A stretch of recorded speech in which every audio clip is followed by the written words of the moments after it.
Hey everyone, and welcome back to Nanny Chats, where we provide answers to common and uncommon questions, and more importantly, solutions to ensure that you work this profession and not let it work you, honey. All right, let's get into it.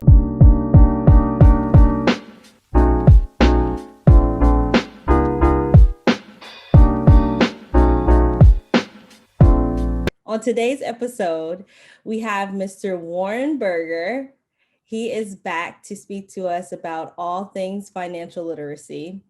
And today's subject is about retirement plans. So, everything from 401ks, Roth IRAs, as well as investments.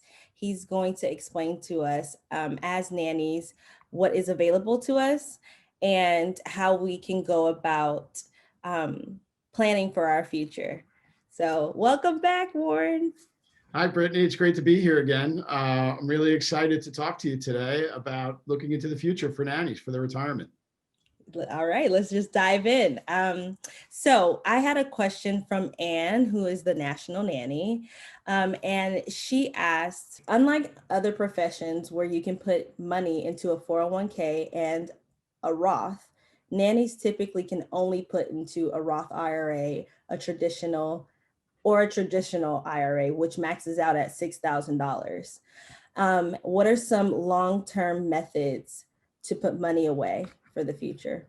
Sure. So great question. And it really ties to the idea that nannies, for the most part, are responsible for setting up their own retirement plans. For instance, you had mentioned a 401k, and because of the cost and the amount of work that goes into setting up a 401k for the employer, they often aren't willing to do that. It becomes a little bit problematic for them. There are a couple of situations where an employer may provide some retirement funding mechanisms for nannies. In the nannies that I've worked with, I've yet to find any that have this being provided for them, but I do know it exists out there. Two of those are called the Simple IRA and a SEP IRA. And I'm not going to get too into the weeds with it, but essentially they're mechanisms by which employers can set up a retirement fund for their employees. Oftentimes, though, the employer in the nanny world isn't necessarily willing to do that because it comes into the amount of money that they're paying the nanny in the first place, whether it's having to contribute towards the nanny's retirement or just the amount of work that goes into setting up these plans. When employers are looking to set these plans up, it's usually as a means to retain the nanny in the future. So it is something that you know, if you have a really good relationship with your employer and you wanted to approach them about some of these other mechanisms, it might be worthwhile. In most cases, I'm finding that it's not necessarily something the employer is looking to do. So then where does that leave us? So it really gets into the easiest mechanism for nannies is to either use a traditional IRA or a Roth IRA. And I'm just going to explain a little bit between the difference between the two of them. And that really comes down to taxation on these plans. Okay. So a traditional IRA is funded with pre-tax dollars. So for instance, in both of these plans, the maximum that you can contribute in a given year is $6,000, okay? If you're contributing the $6,000 to the traditional IRA, the money that you contributed to that plan is tax deductible when you go to file your taxes. So it tends to reduce your tax bill at the end of the year, potentially increasing your tax return. And so it's a very viable means for nannies to be able to save for retirement. Now, because you haven't paid taxes now, it means taxes will come due eventually. The tax man is always going to get their money at one point or another. Yes, he right? is. And so the attraction to the traditional IRA is that your hopes as a nanny is that the income, the percentage of tax that you're paying on income now is higher than it will be in the future. So for instance, when you're retiring and you're making less income, it potentially lowers your tax bracket. So when those funds do come out of the traditional IRA, you're going to be paying less in taxes than you would now, okay? Okay. So that's the traditional IRA. The Roth IRA is paid with after-tax money. So you would pay the $6,000, but you wouldn't be able to deduct it in your taxes in the coming year. But the Roth IRA grows tax-free. So the opposite happens when you get into retirement and you start withdrawing that money. Yet that money all comes to you tax-free. You pay no taxes on that. Okay. So the real difference is when you're paying the taxes on these funds. For the traditional IRA, what I gather from your explanation is that uh, is it that there are more taxes coming out of the traditional IRA, or is it just that they're coming out up front? Um, Yeah, so the traditional IRA, it's not necessarily that there are more taxes coming. It's just that you're being taxed now, as opposed. okay. I mean, sorry, the traditional IRA, you're not being taxed now. You're going to be taxed in the future. So I see. the idea is now in your prime income earning years, you're generally going to be at a higher tax bracket now than you would be in the future when you retire. So the idea is reducing that tax burden or delaying that tax burden to a time when you're in a lower tax bracket. So a lower percentage of the money coming out of your taxes. Okay, that totally makes sense. So an overview of that would just be traditional IRA, your taxes are coming out later at when you've already retired and likely are making less money. Correct. Whereas like a Roth IRA, the taxes are taken out upfront. And then Correct. once you decide to pull from that retirement fund, you are no longer paying on taxes. Correct. Absolutely. Okay, so which one would you say is most beneficial to nannies? So they're both excellent vehicles for retirement. So, and it really depends on a person's individual situation and their preferences. Now, I can tell you that in most cases, I'll recommend the Roth IRA to nannies, and the reason is that in order to really obtain the benefits, if you compare the two over time and the amount of money that you'll make versus save in taxes, Mhm. in order to really gain the most efficiency, you need to be disciplined in the traditional IRA. So in other words, those tax deductions that you're taking now, Mhm. the way that it makes out better for you over time is if you take those and you invest them now. But it takes a lot of discipline. Often I think that you're going to find that the nanny gets the tax return, or if they don't get a tax return and they're right on the line, they don't have to pay additional taxes. They would have to calculate the amount of money that they were withholding on their taxes and invest that money to equal the amount of growth that you would have from a Roth IRA over time. And I just find it becomes very problematic to have that level of discipline to do that. So the Roth becomes a really an easier way to manage that. I know that you can contribute up to $6,000 maximum within a given year. Right. Following this year, can you add additional money, or is it like forever? Is it long term? No, if I understand your question correctly, you would essentially say you put $6,000 into your Roth IRA this year. And now next year you decided to contribute another $6,000. Mhm. That $6,000 would go into the same Roth account. So, in essence, you would have $12,000 plus whatever growth happened in that ensuing time. I see. So that Roth IRA account, if you consider it like a bucket that's getting filled over time, and Okay. and and really that Roth account is a bucket in which you have all of your investments. Okay.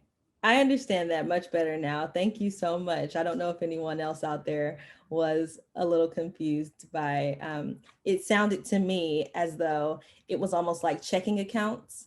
So you could open up an endless amount of checking accounts, but I understand now that it is one account. You max it out for 1 year. Once you roll over into the next year is when you can max it out at 6,000 again.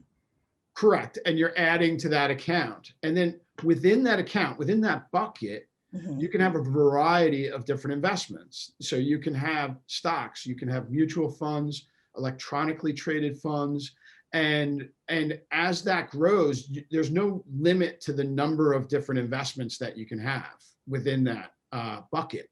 The bucket is simply to show the IRS the kind of taxation that's going to happen on that kind of an account. I see. And so when it comes to ETFs and mutual funds, can you first explain what an ETF is, please? Sure. An electronically traded fund is essentially a electronically traded fund of different stocks within an account. And generally they try to match an index. So you might have it match the S&P 500. And essentially what that is sort of taking the money that goes into that fund, an amalgamated amount of money from many different people contributing to that fund, and tries to match the investments to the underlying index that it's trying to cover. So in the case of the S&P 500, which is the 500 largest companies on the U.S. stock exchange, the New York Stock Exchange, it will be trying to match the growth of those companies' stocks. Okay, that makes perfect sense. And as far as a mutual fund is concerned, what is the difference between that and an electronically traded fund? So a mutual fund is run by an investment manager. And essentially what they're trying to do based on the premise of the fund. And so different mutual funds will have different interests. Some of them might be technology based. Some of them might look at different asset allocations. They might have some bonds in them or some stocks in them as well. And they'll state that up front, that it's really the plan for that mutual fund. And then the investment manager for that fund will try to invest in a manner that's consistent with what the fund's goals are. And they'll trade those funds. So they'll buy and sell stocks within those funds that match the investment objectives of that fund. And so one thing to be aware of when you are investing in mutual funds is the underlying costs that are involved in the management of that fund. So they can range anywhere from really cheap to, you can see some for 0.01% to some of them where it would be 1.5% or more.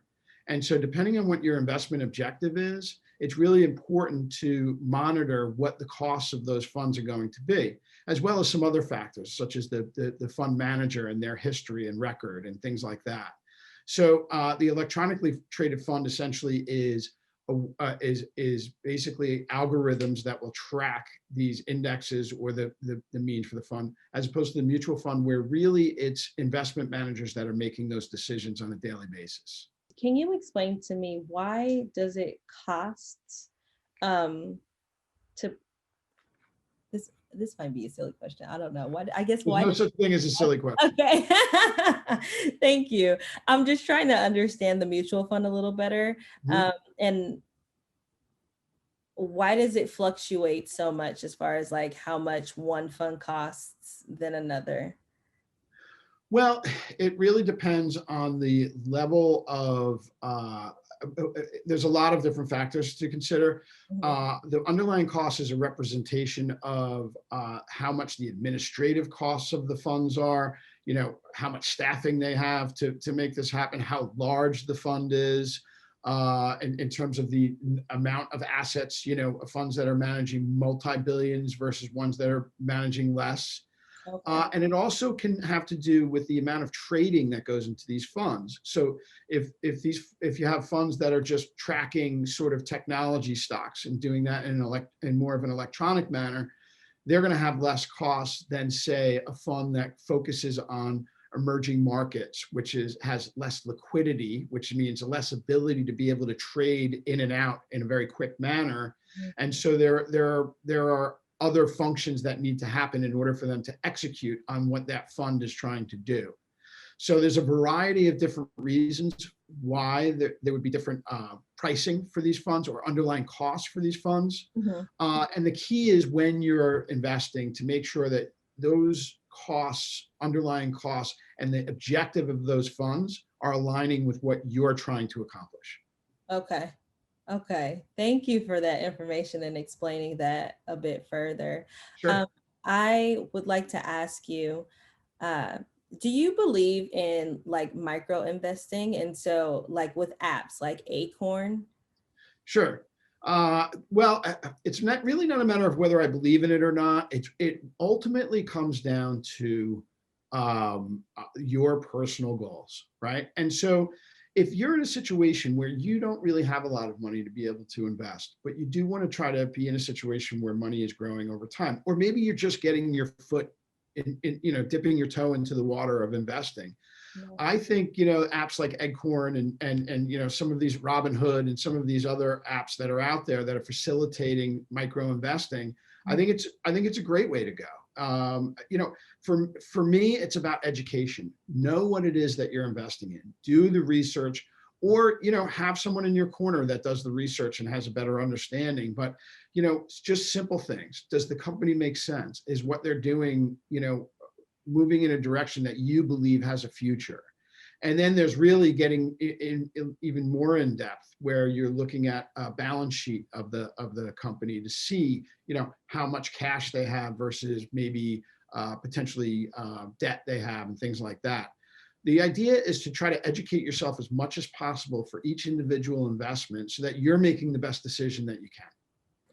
As far as investing in apps like Robinhood and Acorn, your suggestions were to really just educate yourself, and more so look at what your individual goals are. And it might be a good way to get your feet wet, basically, by just kind of exploring a bit. Sure. So that was really helpful. And I also wanted to ask you, are there any books or anything that you would recommend as far as educating ourselves is concerned, when it comes to investments? Yeah. Well, the first thing that you can do is look at the Wall Street Journal, right? You can look at it online, and it's a great way to see what is trending when it comes to investments. There is another book called The Great Investor. I forget who the author is, but it does a little bit more of a breakdown into investing and how to understand investing. And then, really there's tons of resources out there, even just Googling specific investments. Google, Roth IRA, or, traditional IRA, or if there's a company that you're particularly interested in, you could go to Yahoo Finance is excellent at getting information about individual companies and things like that. So there's a ton of resources out there. And I think the idea is to just try to, look at different things and get a feel as you get into it. Even though this isn't entirely related, would you recommend having an extra stream of income so that we can qualify for a 401k? And would you mind kind of going into that a bit more, please? Sure. So I think you have to look at that a little bit separately from the 401k. I think with respect to nannies, the concept of having a 401k is going to be very difficult. I think you're going to be hard pressed to find. In order to have a 401k, you have to have an employer provide that. So I think that option for the most part is going to be off the table, because employers don't really want to, incur the expense at managing a 401k. But now, sort of separately getting into alternate revenue streams, I'm in favor of anything that brings you forward in your financial plan. So if you feel as though another income stream is going to be beneficial to you, that's great, and I'm all for it, as long as it's in the context of your broader plan and what are you trying to achieve and what are your goals. And then the key is, when you do have that income stream, what are you doing with it? So, like, for instance, we've talked about traditional IRAs and Roth IRAs as great retirement investment vehicles, but you're not just limited to those as well. You can invest outside of those in what's called a taxable account. And essentially what that is using after-tax dollars Mhm. and investing in either mutual funds, stocks, ETFs, as we discussed. And you would have a separate account. They could all be held within the same custodian that holds all of your accounts, but that could be a separate investable account that is growing just as your Roth IRA. And you could actually have them mirror the same investments that you have in your Roth IRA. So, when you have those additional income streams, what are you using them for? And make sure that it's part of your broader plan. Okay. And I hear a lot about just diversifying your portfolio. Do you recommend investing in real estate? That's another question. And I know I keep coming back to sort of, what's right for you, right? And so, for instance, I work with a nanny now, and she does work for a high net worth individual. So she's well into six figures in what she's making, and she's been saving cash the whole time because she didn't really know what to do and where to go. And so one of the things that she was interested in, and she had family she had grown up with some of her family that had invested in real estate and rental houses and things like that. And it's something that she's very interested in doing in the future. So, and her question was essentially the same: is one better than the other?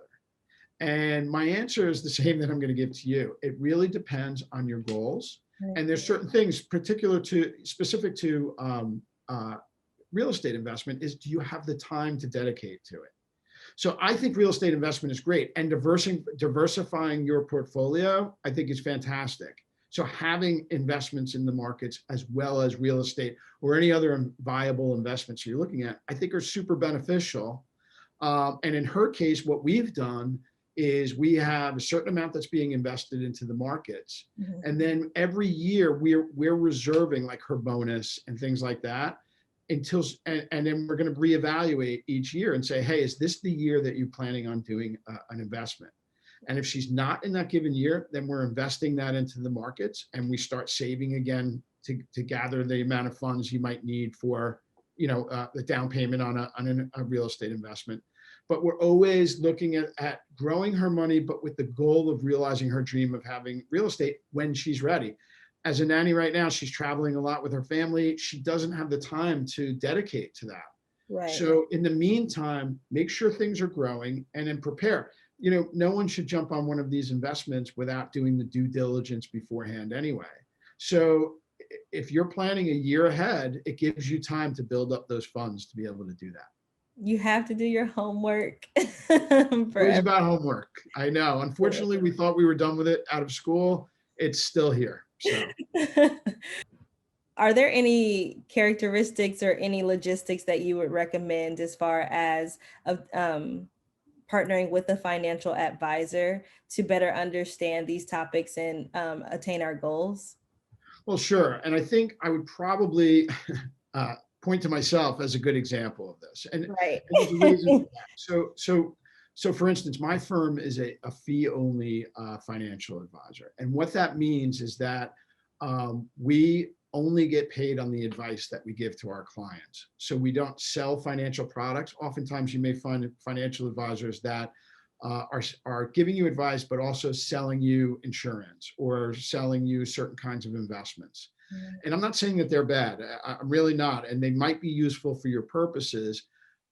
In our case, we didn't want that potential for a conflict of interest, right? So we have a fiduciary obligation to our clients to make sure that our advice is for their benefit only. So any piece of advice that we give is really based on the absolute best interests of our clients. And so if you are talking to a financial advisor, I would recommend working with a fee-only advisor, which means that they are always going to have your interest first.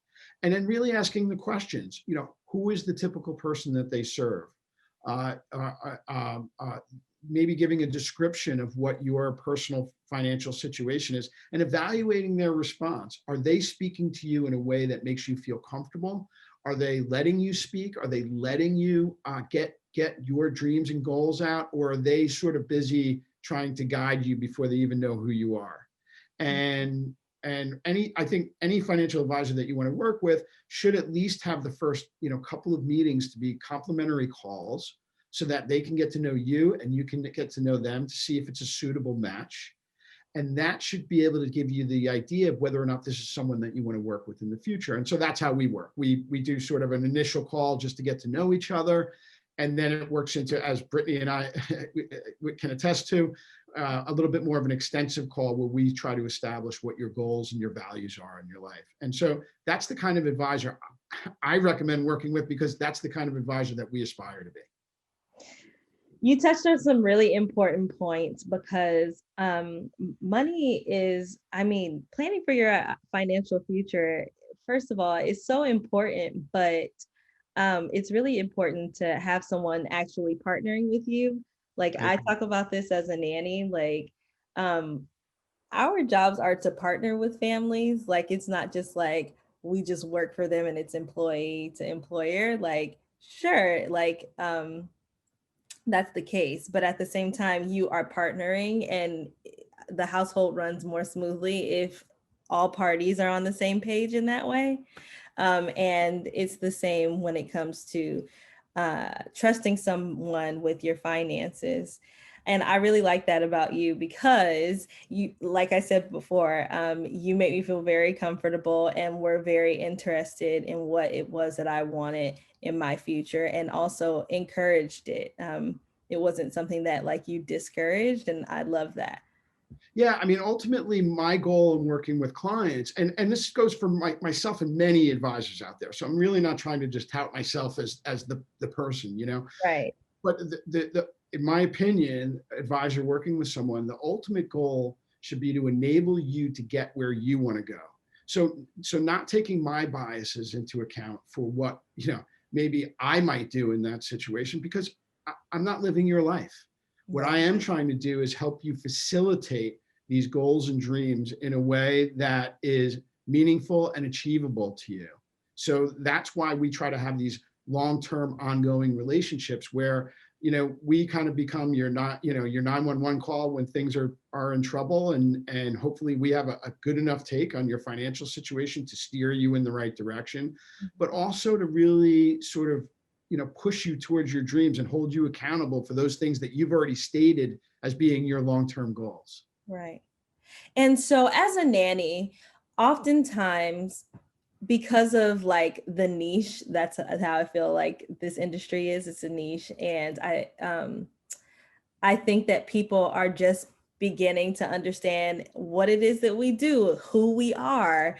And you mentioned it's important to ask the question of who have they worked with, who has the financial advisor been working with. And so um, it isn't very common that financial advisors have worked with a lot of nannies. Right. So what is it that we should look for because of that? Well, I mean, there are, nannies as a niche there are a couple of things that are specific to them. There's some insurance issues. There are some of these issues with having to, set up their own retirement plans and things like that.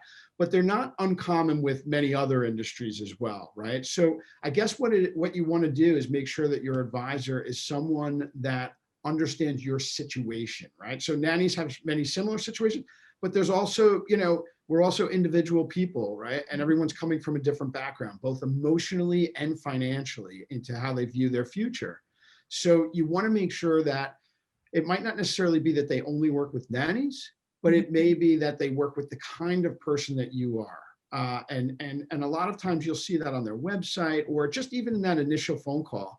They'll speak to you a little bit, or the questions that they're asking you make you feel like you're being heard. And I think that that's really important. So there's almost a gut instinct that can come with that, I think, but make sure that your particular situation and those concerns, those top of mind concerns that you have on a daily basis, or what's keeping you up at night, are things that when you start asking them those questions, that they come off feeling really comfortable answering. Thank you. That was some good advice there. And so where can our lovely nanny community find you? Well, you can come to my website. It's www.luminaryfinancialadvisors.com. And I'm on LinkedIn. Feel free to connect with me. I'm often putting out information for nannies. I also have a weekly newsletter that goes out to nannies that just gives a tidbit of information. So you can subscribe to that on my website as well. And I haven't talked to you before about this, Brittany, but I am going in the new year. I'm going to start doing a monthly webinar for nannies on finances.